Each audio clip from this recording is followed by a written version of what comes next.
Everyone, আমার mini ব্লগে আপনাদের স্বাগত। আজকের মিষ্টি সকালটা কিছু মিষ্টি ফুল দিয়ে শুরু করলাম। এগুলো সবই হচ্ছে আমাদের বাড়ির নিজের হাতে বসানো কিছু ফুল। তো যেহেতু সরস্বতী পুজো ছিল, তো বাড়ি এসেছিলাম, বাড়িতে আমাদের পুজো হয়। তো বাড়িতে এসেই প্রথমে চলে গেছিলাম ঠাকুর কেনার জন্য। তো এখানে ঠাকুর দেখা হচ্ছে যে কোন ঠাকুরটা নেব। তারপরে একটা সুন্দর দেখে মিষ্টি একটা ঠাকুর কিনে বাড়ি আসি।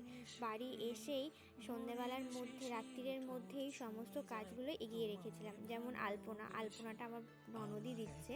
তো ও আলপনা দেওয়া, ঠাকুরের সমস্ত কিছু সাজানো গোছানো, এগুলো সমস্ত কিছু আমরা রেডি করে রেখেছিলাম, কারণ সকাল সকাল পুজো হবে। আর পুজোটা করেছিল হচ্ছে বাবা। সরস্বতী পুজোটা ছোটোবেলাতে খুব সুন্দর কাটতো।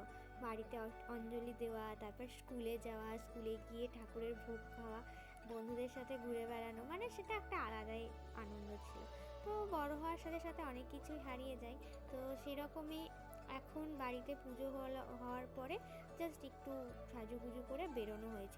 তো এখানে পুজো শুরু হয়েছে। অঞ্জলি হওয়ার পরে হোমযজ্ঞ হয়েছিল।